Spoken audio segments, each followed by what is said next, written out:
Tom punya teman. Temannya punya mobil. Kira-kira bahasa Inggrisnya bagaimana? Oke, let's open our class by reciting basmalah together. Bismillahirrahmanirrahim. Kita belajar grammar mulai dari benar-benar nol ya. Kita juga mulai dengan papan kosong. Pastikan setiap langkah spidol saya teman-teman bisa memahami semuanya ya. Ini sangat mudah. Oke. Yang pertama kita akan belajar tentang possessive. Oke, possessive. Possessive itu kepemilikan ya. Possessive itu kepemilikan. Misalkan rumah bahasa Inggrisnya house. Rumahnya ayah bahasa Inggrisnya kira-kira bagaimana? House father apa father's house? Nah, kalau misalkan rumah temannya ayah itu kira-kira bagaimana? Father friend house apa house friend father apa friend's father's house? Yang seperti itu yang akan kita bahas kali ini. Oke? Yang pertama yang akan kita bahas adalah possessive yang berasal dari noun. Ini bacanya noun ya. Noun itu maksudnya adalah kata benda. Kepemilikan yang berasal dari kata benda. Oke. Aturannya seperti ini. Jika nanti benda yang tidak berakhiran S, benda yang tidak berakhiran huruf S, maka caranya adalah ditambah petik S. Kalau benda tidak berakhiran S, maka caranya ditambah petik S. Petik itu bahasa Inggrisnya apostrophe ya, apostrophe. Oke. Kemudian contohnya seperti ini. Kita pakai mobil saja yang gampang. Misalkan mobilnya Tom. Mobilnya Tom. Bagaimana cara menerjemahkan dalam bahasa Inggris?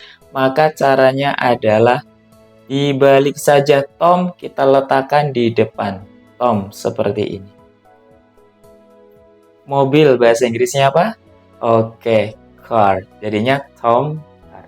Berikutnya kita lihat Tom itu tidak berakhiran S. Kalau tidak berakhiran S, maka caranya adalah ditambah petik S. Maka tinggal tambahkan petik S seperti ini. Jadi bagaimana? Tom's car. Tom's car.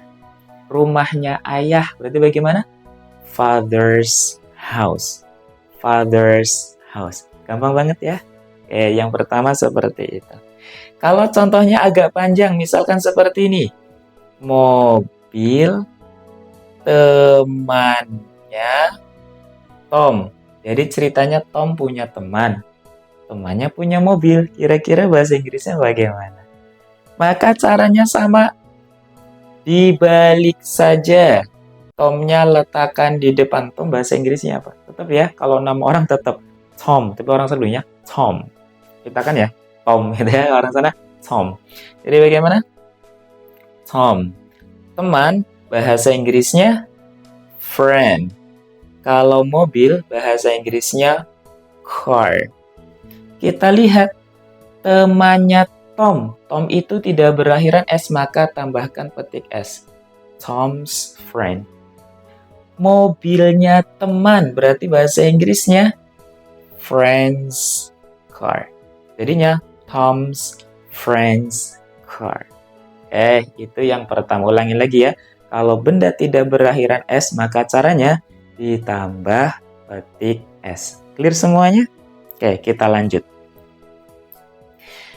Yang kedua, terus bagaimana kalau nanti benda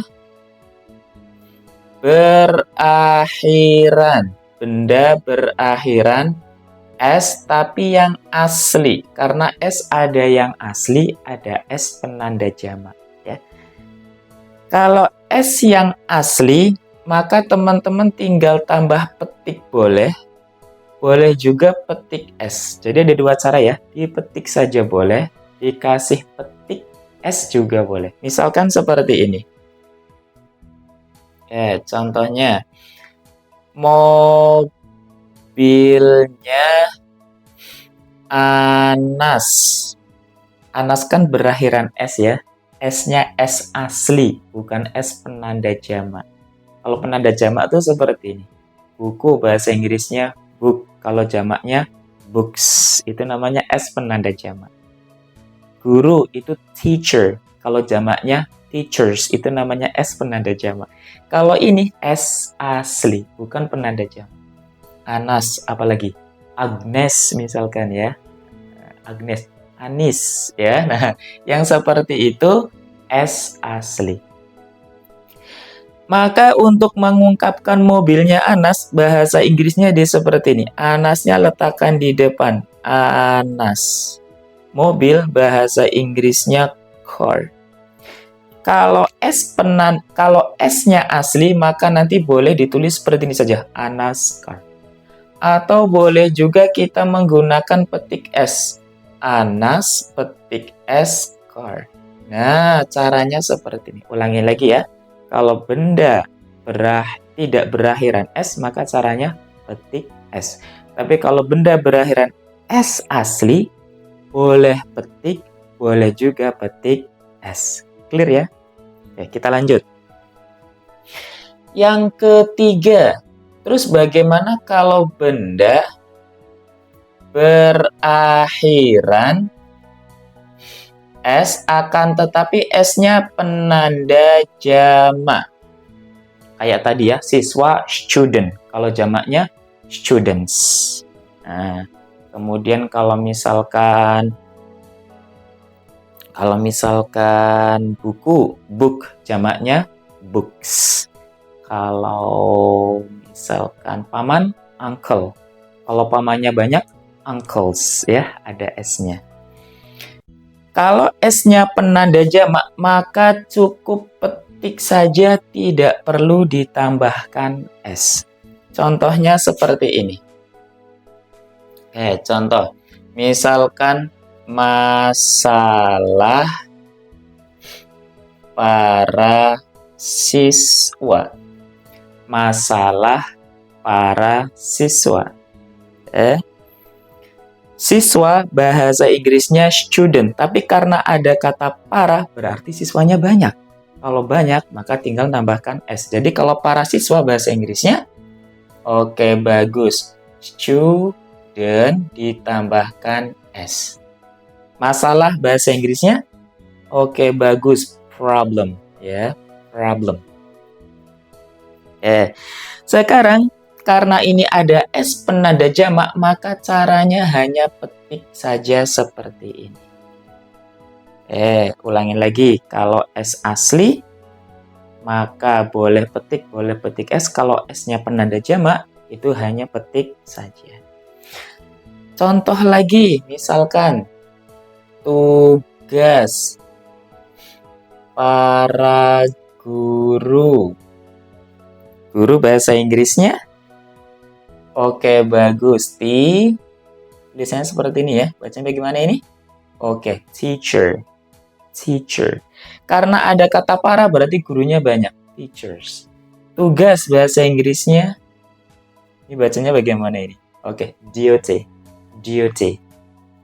Kalau tugasnya satu, duty. Kalau tugasnya banyak, duties. Ya. Karena ada S penanda jamak, maka tinggal petik saja seperti ini. Yang keempat, kalau kepemilikan benda mati. Kepemilikan benda mati. Kalau Tom kan benda hidup ya. Friend juga benda hidup. Student, teachers itu benda hidup ya. Bagaimana kalau nanti benda mati?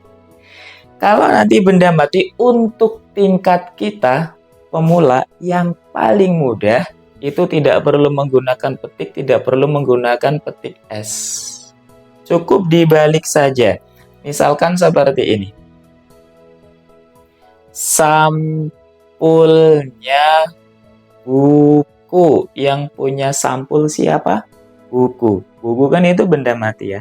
Maka caranya cukup dibalik saja. Buku bahasa Inggrisnya book. Seperti ini. Sampul bahasa Inggrisnya cover. Ya sudah, selesai seperti ini. Book cover. Contoh lagi misalkan kunci rumah. Yang punya kunci siapa? Rumah ya. Maka ini kepemilikan benda mati. Caranya ada dibalik saja. Rumah bahasa Inggrisnya house. Kalau kunci bahasa Inggrisnya, oke, tulisan seperti ini. Bahasa bagaimana? Oke, key. Jadi bagaimana? House key. Coba ya. Kalau warna rumah berarti house color. House color. Kalau harga tas berarti harga apa? Harga price. Kalau tas bag. Berarti kalau harga tas bag price. Oke, bagus. Bag price. Lampu lamp. Kamar room. Kalau lampu kamar lamp. Lamp lagi. Room lamp apa lamp room? Oke, bagus. Room lamp. Seperti itu posesif yang berasal dari noun. Gimana kalau posesifnya atau kepemilikannya berasal dari ini bacanya bagaimana? Bukan pronoun ya, pronoun. Pronoun. Kalau yang berasal dari pronoun itu maksudnya adalah kata ganti. Ya, pronoun itu kata ganti. Oke. Kalau yang berasal dari pronoun seperti ini. Kata ganti itu kalau di subjek atau yang paling gampang subjek itu di depan. Ya, di depan. Saya bahasa Inggrisnya I. Kamu you. Kita we. Mereka they. Dia laki-laki he. Dia perempuan she. Kalau benda nanti menggunakan it. Sekarang kalau di subjek seperti ini, kalau di objek atau di terakhir ya, objek itu yang paling belakang, yang paling mudah objek itu di belakang. Misalkan, aku mencintaimu, I love you. Mencintaimu, love you. Kalau mencintaiku, itu bukan love I ya, pakainya love me. Mencintaimu tadi apa? Love you. Mencintai kita, jangan love we, tapi apa? Love us. Mencintai mereka, love them. Mencintai dia laki-laki, love him. Mencintai dia perempuan, love her. Kalau benda nanti menggunakan it tetap. Coba lagi ya. Menelpon, call. Menelponku, call me. Menelponmu, call you. Menelpon kita, call us. Menelpon mereka, call them. Menelpon dia laki-laki, call him. Menelpon dia perempuan, call her. Ya, seperti itu ya kalau di belakang atau di objek. Sekarang kalau kepemilikan, saya kasih P ya, maksudnya posesif. Rumah bahasa Inggrisnya house. Rumahku, my house. Jangan me house atau I house. Rumahmu, your house. Rumah kita, our house. Rumah mereka, their house. Rumahnya dia laki-laki, his house. Rumahnya dia perempuan, her house. Kalau benda, nanti each ada pembahasan tersendiri ya. Oke, ulangi lagi. Buku, book. Bukuku, my book. Bukumu, your book. Buku kita, our book. Buku mereka, their book. Bukunya dia laki-laki, his book. Bukunya dia perempuan, her book. Oke, seperti itu kalau berasal dari pronoun. Mudah ya? Nah, yang berasal dari pronoun tidak perlu ditambahkan petik S seperti yang di sini. Tidak perlu ditambahkan petik S. Misalkan, mobilmu. Maka bahasa Inggrisnya, mu itu your. Mobil, car. Your car. Tidak perlu tambahkan petik S. Tapi kalau misalkan seperti ini. Mobil ayahmu. Kira-kira enaknya bagaimana? Mobil ayahmu, ya. Nah, maka nanti mu bahasa Inggrisnya your. Ayah bahasa Inggrisnya father. Mobil bahasa Inggrisnya car. Kalau ditulis seperti ini saja masih salah, ya. Maka caranya, your tidak perlu petik S. Kalau father itu ikutnya aturan sini ya, benda tidak berakhiran S, maka kasih petik S. Maka di sini kasihkan petik S. Father. Jadinya, your father's car. Seperti ini materi pertama kita, yaitu posesif atau kepemilikan. Kalau ada pertanyaan, bisa nanti ditulis di komentar, bisa juga WA saja, bisa juga langsung datang ke Kampung Inggris Pare Kediri, ya. Terima kasih banyak. Let's close our class by reciting hamdalah together. Alhamdulillahirabbil alamin.